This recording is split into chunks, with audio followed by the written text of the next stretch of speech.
இனிய தமிழ் அமுது நேயர்களே, உங்கள் அனைவருக்கும் இனிய மாலை வணக்கம்.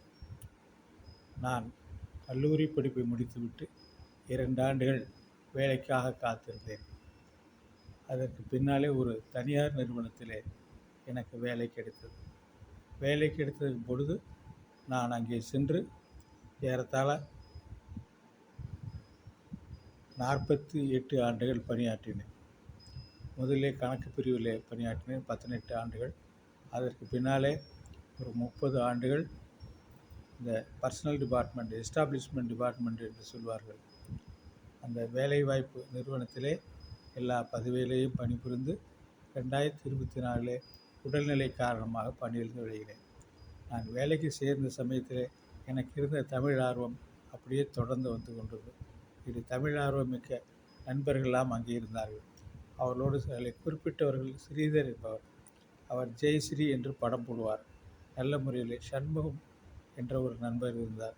அவர் நிறைய கற்பனை வளங்களுடையவர். இப்படியெல்லாம் நண்பர்களை வைத்து நான் அங்கே என்ன செய்தேன் என்றால், அங்கே கோவையிலே அந்த தியாகமுல்லை என்பதை தொடங்கியது போல இங்கே கையெழுத்து பிரதியாக இருக்கக்கூடிய பூஞ்சோலை என்பதை தொடங்கினோம். இங்கே என் நண்பர், எனக்கு சீனியராக இருந்தவர் சண்முக பிரிய நண்பர்.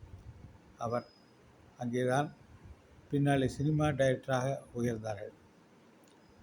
அவர்கள் இருக்கிற பொழுதுதான் அந்த சமயத்திலே அவர் ஒரு முரண்பாடுகள் என்ற ஒன்று தொடர்கதையாக அவர்கள் எழுதினார். அதே தான் பின்னாலே வண்டி சக்கரம் என்ற பெயரிலே வெளியே வந்தது. அப்படிப்பட்ட சூழ்நிலையிலே ஹாஸ்டலிலே இருந்த பொழுது அங்கே தேவராஜ மோகன் என்ற ஒரு டைரக்டர் அங்கே இருந்தார். அவர்களிடத்திலே அந்த இன்டர்வியூ எடுத்து அதையும் நாங்கள் அதை எங்களுடைய இதில் பூஞ்சோலையில் போட்டோம். பூஞ்சோலை இதழ் நிறைய கையெழுத்து பிரதிகள், ஏற்றால் 5 பிரதிகள் இருக்கும்.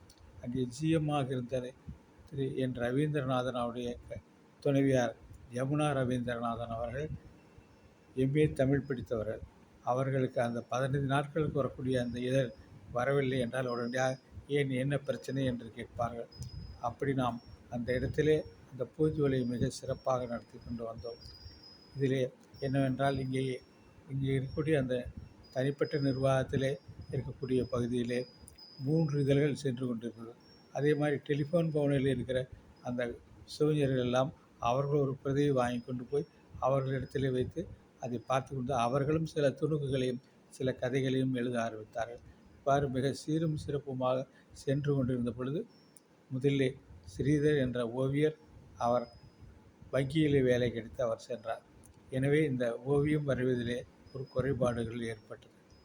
இப்படி ஒவ்வொரு ஊராக சண்முக பிரியன் என்பவரும் அந்த சினிமாவிலே அவர் வாய்ப்பு கிடைத்ததனால் அவர் இந்த தனியார் நிறுவனத்திலே பணிபுரிவதை அவர்கள் ராஜினாமா செய்துவிட்டு சினி ஃபீல்டுக்கு சென்று விட்டார்கள். இப்படி ஒவ்வொரு ஊராக இந்த இடத்துல இருக்கிறவர்களெல்லாம் பல வேலை வாய்ப்புகள் கிடைத்து நிறைய பேர் பிகாம் முடித்து விட்டு இங்கே சேர்ந்தவர்களெல்லாம் அவர்கள் எல்லாருமே அந்த வங்கியிலே அவர்கள் மொத்தம் 9 பேர் சேர்ந்தோம் என்றால் 8 பேர் நீங்கிவிட்டார்கள். அவர்களெல்லாம் வங்கி பணி கிடைத்தது. என் ஒருவனை தவிர எல்லோரும் சென்று விட்டார்கள். இருந்தாலும் நானும் மற்றவர்களும் சேர்ந்து அந்த இதழை தொடர்ந்து நடத்தி கொண்டே வந்தோம். அதில் இருக்கக்கூடிய இதில் சண்முகம் என்று சொன்ன இன்னும் கற்பனாவாதிகள், அவர் வந்து கட்டில்கள் கூட வேண்டும் என்ற ஒரு தொடரை எழுதினார். இப்படி நிறைய நண்பர்கள், டெலிஃபோன் பவனிலிருந்த நண்பர்களாம் எழுதி இந்த பத்திரிகையானது மிக சீரும் சிறப்புமாக நடந்து கொண்டிருந்தது. இந்த வேலையில்தான் ஒருவர் பாலிடிக்ஸ் செய்தார். என்னவென்று சொன்னால், அவர் பாட்டுக்கு அவர் ஒரு 10 பக்கத்துக்கு எழுதினார். அவர் வந்து சாவே நீ பெருமை கொள்ளாதே என்று அவர் பாட்டிற்கு அவர் முழு நீளமாக திரும்ப திரும்ப, ஏன் இந்த சிறு குழந்தைகளெல்லாம் வைத்து வருகிறாய், உனக்கு கண்களே இல்லையா, சாவே நீ பெருமை கொள்ளாதே என்று சாவே சாவே என்று எழுதினார். அவர் எடிட்டோரியல் போர்டிலே இருந்தார், ஆசிரியர் குழுவிலே இருந்தார். அவரிடத்திலே சொன்னோம், இப்படி அமங்கலமாக எழுதுவது நன்றாக இருக்காது என்று சொன்னோம். அவர் உடனே மற்றவர்களெல்லாம் அந்த ஆசிரியர் குழுவெல்லாம் கூட்டி அவர் கற்பனை வளத்தை வந்து சென்டிமீட்டர் அளவிலே பார்க்கக்கூடாது, அப்படி இருந்தால் பாரதம் ராமாயணம் இருந்திருக்குமா என்றெல்லாம் அவர் அங்கே அந்த பிரச்சனைகளை செய்ய ஆரம்பித்தார்கள். அதை நாங்கள் பார்க்கும் பொழுது அதற்கு பெருவாரியான ஆதரவு இல்லாவிட்டாலும் கூட ஒற்றுமையாக சென்று கொண்டிருந்த ஒரு நிலையிலே இவ்வாறு நடக்கிறதே என்று வேதனைப்பட்டோம். அதிலே பார்த்தோமேயானால் நிறைய பேர்கள் வந்து தமிழே தன்னுடைய தாய்மொழியாக கொள்ளாதவர்கள். ஆனால் அவர்கள் அந்த தமிழ் மேல் இருக்கிற ஆர்வத்தினாலே அங்கே அவர்கள் எங்கள் நிர்வாகத்திடையே பேசி நல்ல முறையில் அதை செய்து கொடுத்தார்கள். அவ்வாறு இருக்கிற தலைவர்களை எல்லாம் அவர் உதாசீனப்படுத்தினார். தமிழே தெரியாதவர்களெல்லாம் எப்படி இருக்கலாம் என்று. ஆனால் அவர்கள் உயர் பதவியில் இருப்பவர்கள். எனவே நிர்வாகத்திற்கும் இந்த ஆசிரியர் குழுவிற்கும் இடையே ஒரு பாலமாக இருந்து அவர்கள் நல்ல நன்மைகளை செய்து வந்தார்கள். இம்மாதிரியான பிரச்சனைகள் தலை தூக்க ஆரம்பித்ததும் நிறைய நண்பர்கள் இதை விட்டு சென்று விட்டதும் எனக்கு அதற்கு மேலே உயர் பதவியெல்லாம் எனக்கு கிடைத்த நேரத்தில் அதிலே நான் செய்ய வேண்டியிருந்தாலும் இந்த பூஞ்சோலை என்ற அருமையான இதழை நிறுத்த வேண்டிய துர்ப்பாக்கியம் ஏற்பட்டது.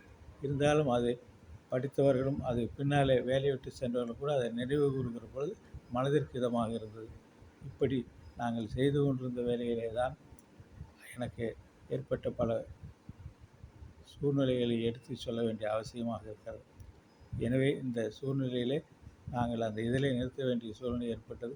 எங்கள் இலக்கிய சேவை இவ்வாறு நல்ல கற்பனாவாதிகளுக்கு காரணமாக அவர்கள் இஞ்சியாக எடுக்கக்கூடாது, சென்டிமீட்டர் அதையெல்லாம் பார்க்கக்கூடாது, கற்பனை வளங்கள் நிறைய இருக்க வேண்டும், இப்படி இருந்தால் ராமாயணம் மகாபாரதம் வந்திருக்குமா என்றெல்லாம் சொல்லி எங்களை அடிமைப்படுத்தினார்கள்.